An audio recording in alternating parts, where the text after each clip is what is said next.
Imagine this scene. Night has fallen on Gaza. The explosion ceased for a few moments, leaving behind a heavy, almost surreal silence. Amid the rubble, entire families wait, desperate, trapped in cracked buildings that could collapse at any moment. No humanitarian corridor is accessible, no ambulance can enter, no NGO has the opportunity to approach. And suddenly, headlights, voices, unexpected uniforms, Indonesian soldiers. Yes, Indonesians.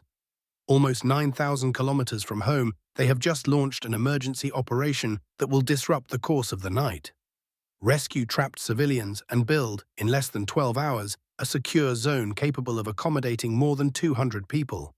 This is the story we are going to tell you. A powerful human story, inspired by real initiatives, but presented here in the form of docu-fiction to avoid any confusion with current events. A story of courage, solidarity, and ingenuity. A story that shows that, even in the midst of the worst chaos, some refuse to give up hope. The Gaza Strip has lived under constant tension for years. But in recent weeks, the escalation of the conflict has reached a dramatic level. Entire buildings have been destroyed, vital infrastructure is out of service, hospitals are barely functioning, and civilians are desperately searching for safe havens. Humanitarian organizations are sounding the alarm. Access routes are limited, resources are scarce, and the roads are too unstable to allow for rapid evacuations. Faced with this situation, several countries are expressing their solidarity. But one country in particular stands out for its commitment. Indonesia, which has long had strong ties with the Palestinian humanitarian cause.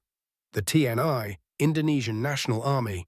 The Indonesian Army is sending a specialized contingent, doctors, military engineers, rescue units, and logisticians.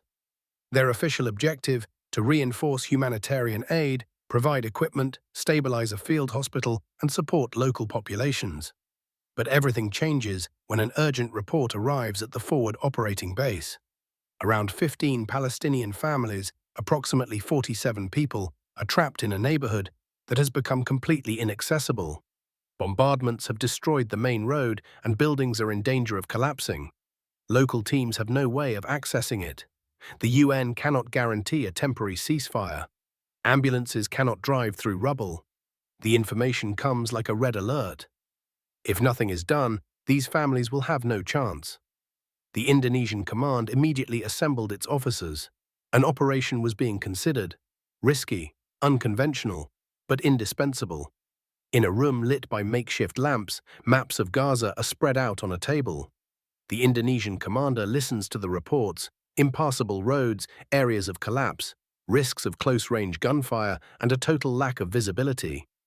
However, all heads around the table seem to be leaning towards the same choice. One phrase eventually stood out. "We're going. The operation has begun." His code name, Rescue Night, the night of the rescue. At 10:47 p.m., 3 light armored vehicles, equipped for rescue missions, left the humanitarian base. On board were TNI soldiers, engineers, a doctor, 2 translators, and a thermal reconnaissance operator. The night is total. No light, no landmarks. The streets are littered with rubble, twisted steel, and broken concrete. The soldiers sometimes have to go down to clear a path with shovels and crowbars. Every movement is silent, calculated. The sound of footsteps is enough to awaken the tensions in the area. After 40 minutes of progress, the first targeted building is located.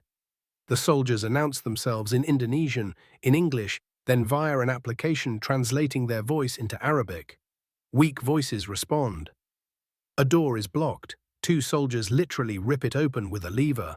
A family of 8 appears, their eyes wide. Evacuations are increasing. A man with a leg injury, 2 children covered in dust. A pregnant woman out of breath. A teenager carrying his little sister, an old lady, in an improvised wheelchair. Each time the soldiers say the same words: "We are here for you, come." At 1:13 a.m., the structures around the 3rd building trembled. A wall threatened to collapse. The soldiers sped up, carrying children and dragging the wounded. A shower of dust fell from the ceiling. A little girl cries, take us away quickly."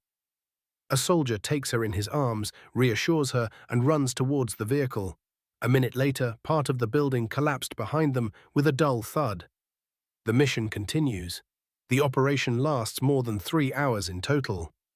47 civilians are extracted from condemned areas. But the ordeal is not over. No reception center has the capacity to accommodate them. A solution must be found. Indonesian engineers have worked in extreme environments: earthquakes, tsunamis, landslides. They know how to build fast, very fast. At 2:30 a.m., a new plan takes shape.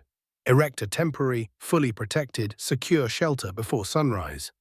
The soldiers are unloading collapsible modules, steel plates, lightweight structures, medical tents, generators, and water filtration systems. The construction project is starting. Without noise, without a break, the teams are organizing themselves.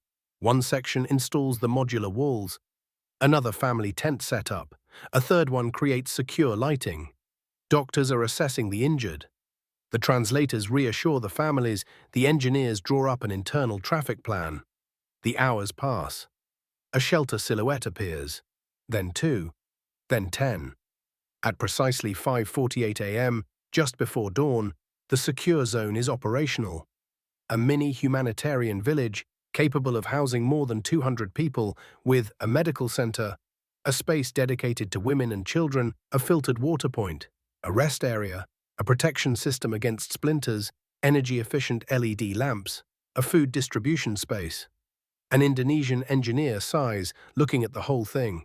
It's not perfect, but it's solid and it's safe. The families arrive, still in shock. Some have nothing but the clothes they wear. Children touch the walls of the shelter as if they were discovering a new home. An old man whispers, "I thought I was going to die last night, and now I'm sleeping in a safe place." The solidarity between Palestinians and Indonesians is becoming almost palpable. Soldiers are playing with children, mothers give silent thanks. Teenagers are helping to distribute water. The TNI's role in this story is not just a logistical feat. It's a symbol, a reminder that human solidarity does not depend on religion, language, or distance. This is the story of a country on the other side of the world that refuses to be a spectator. The story of soldiers who, instead of fighting, build. The story of families who find a moment of safety in the heart of chaos.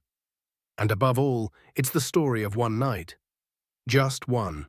A night when everything could have collapsed, but where men and women have decided to build, to protect, to save. A night that reminds the world that, even in the deepest darkness, there are always lights capable of shining.